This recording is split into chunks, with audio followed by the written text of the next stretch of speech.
Faly de faly ny foa mampanary namana miaraka amintsika amin'izao fionatsika izao. Ravoravo, mahita anareo mahatoky, mandeha fafanamariana mahafinaritra, manaraka tsy tapaka izao fiarahantsika mifampahery amin'ny tenin'Andriamanitra izao. Miasa amin'ny fahatokiana, miasa amin'ny fotoana amin'ny fahendrena. Io no lohahevitra jerentsika androany. Jaona 7:4. Zao ny ambaran'ny tenin'Andriamanitra manao hoe isika tsy maintsy manao ny asa an'izay naniraka raha mbola atoandro. Avy ny alina ka tsy mahazo miasa ny olona.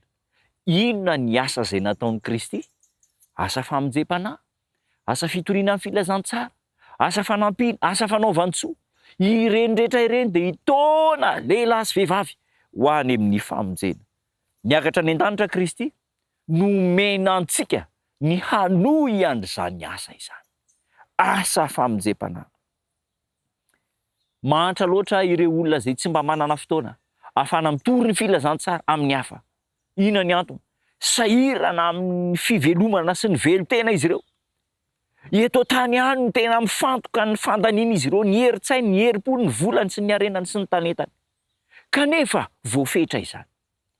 Ireo mpianatry Kristy dia mandray am-po ny asan'Andriamanitra. Ary ny lohalahana amin'ireny dia ny fitoriana ny filazantsara, ny asa fitoriana. Ny mpiasa marina dia tsy tia tena, ary feno fanoloran-tena ampiasa ny talentany sy ny fahaizany sy ny volany mba hitomana fanahy ho any an-danitra. Tsapa ny fanontena fanompoana dia midika ho fahitana ireo adidy izay asain'Andriamanitra ataony isan'andro isan'andro. Be dia be no tsy faly noho ny asa izay omen'Andriamanitra ataony. Tsy mahafa-po azy ny manompo an'Andriamanitra amin'ny fahafenoana, fa matoa miasa ao an'Andriamanitra izy dia mitady toerana sy mitady laza. Ry namana, misy fanahy anjatonjatony, anarivony maro, miraparapa makany amin'ny fahaverezana. Fanandramana hitantsika matetika rehefa mandeha fiarakoditsika. Raha vao misy toe-javatra hitantsika hoe ho any anaty loza izany fiarakodia izany, dia taitra isika. Sendaotra mihitsy. Ohatra ny hitantsika mihitsy ny fomba hiarovana an'ilay fiarakodia tsy handeha ho any amin'ny lalana sarotra. Nefa amin'izao fiainana izao, be dia be ny olona miraparapa any amin'ny fahaverezana. Miandry ianao, miandry aho, miandry antsika rehetra, ny lanitra manontolo, ho maso ivon'Andriamanitra, ampiasain'Andriamanitra mba hanao ny asan'Andriamanitra hitona fanahy ho any amin'ilay fiainana mandrakizay. Noho izany, mametraka fitsipifezana ho an'ny mpiasany rehetra Andriamanitra mba hahatonga an'izy ireo handray anjara sy ho vonona amin'ny zara asa izay efa nomen'Andriamanitra azy.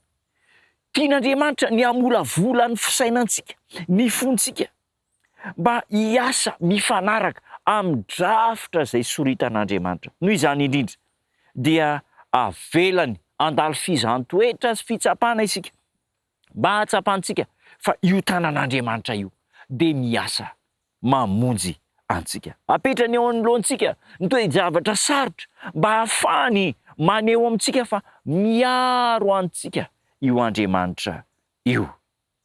Omeny antsika ary ny fotoana, ny hery, ny fahafahamanao ny talenta, nomeny maimaim-poana izany. Ampiasainao amin'inona izany? Ampiasaintsika amin'inona? Andeha ho ampiasaina amin'ny famonjena ny fanahy ho any an-danitra. Raisy ampitiavana izany hafatra sarobidy izany. Tsy maintsy miasa raha mbola atoandro, fa rehefa tonga ny alina tsy afaka manao ininona intsony isika, fa miandro fotsiny. Ry namana, izao ny fotoana mety ahafahana manao ny asan'Andriamanitra araroty ary, fa misokatra midanadana ny herin'Andriamanitra hanampy antsika. Dia hivavaka isika. Tompo tsara misaotra anao izay fa hafatra lehibe sarobidy manan-danja ho anay amin'izao andro farany izao nomenao, dia ny famitana aingana ity asa fitoriana ny filazantsara ity.